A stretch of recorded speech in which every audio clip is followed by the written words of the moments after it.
भगवान श्री कृष्ण के विशेष विचार। इच्छा पूरी नहीं होती तो क्रोध बढ़ता है और इच्छा पूरी होती है तो लोभ बढ़ता है। इसलिए जीवन की हर स्थिति में धैर्य बनाए रखना। धर्म केवल रास्ता दिखाता है, लेकिन मंजिल तक तो कर्म ही पहुंचाता है।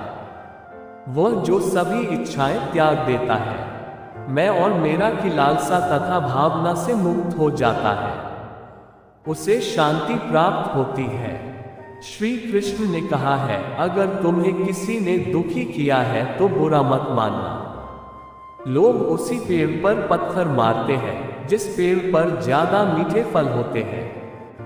स्वार्थ से रिश्ते बनाने की कितनी भी कोशिश करें, वो कभी नहीं बनते हैं। और प्रेम से बने रिश्तों को कितना भी तोड़ने की कोशिश करें, वो कभी नहीं टूटते।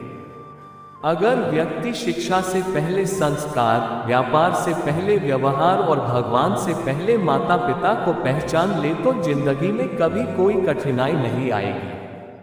समय कभी किसी के लिए नहीं रुकता। मनुष्य को अपने मन को बार बार समझाना चाहिए कि ईश्वर के सिवा उसका कोई नहीं है। मनुष्य को हर परिस्थिति में शांत और धीरज बनाए रखना चाहिए, क्योंकि यही उसे महानता की ओर ले जाता है। जो अपने मन को माया मोह से दूर रखता है, वही सच्चे सुख का अनुभव करता है। विषयों का चिंतन करने से विषयों की आसक्ति होती है, आसक्ति से इच्छा उत्पन्न होती है और इच्छा से क्रोध होता है। क्रोध से सम्मोहन और अविवेक उत्पन्न होता है। जो कुछ हुआ अच्छे के लिए हुआ, जो हो रहा है अच्छे के लिए हो रहा है, जो होगा वह भी अच्छे के लिए ही होगा।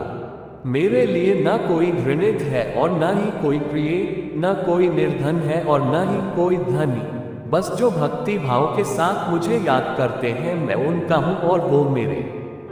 आप वही हैं जिसमें आप विश्वास करते हैं। आप वह बन जाते हैं जो आप मानते हैं कि आप बन सकते हैं।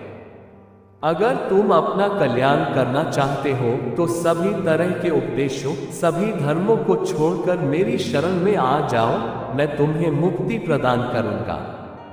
जिस इंसान के चारों तरफ नकारात्मक लोग रहते हैं, उस इंसान का अपने लक्ष्य से भटक जाना तय है। स्वयं पर विश्वास रखो, क्योंकि आत्मविश्वास से ही असंभव भी संभव हो जाता है। इंद्रियों के अधीन होने से मनुष्य के जीवन में विकार और परेशानियां आती है। सुख दुख का आना जाना सर्दी गर्मी के आने जाने के जैसा ही है, इसलिए इन्हें सहन करना सीखना ही उचित है। निर्बलता अवश्य ईश्वर देता है, परंतु मर्यादा मनुष्य का मन खुद निर्माण करता है। जीवन में वाणी को संयम में रखना अनिवार्य है, क्योंकि वाणी से दिए हुए घाव कभी भरे नहीं जा सकते। मनुष्य उसके लिए शोक करता है जो शोक करने के योग्य नहीं है, और फिर भी ज्ञान की बातें करते हो। बुद्धिमान व्यक्ति ना जीवित और ना ही मृत व्यक्ति के लिए शोक करते हैं।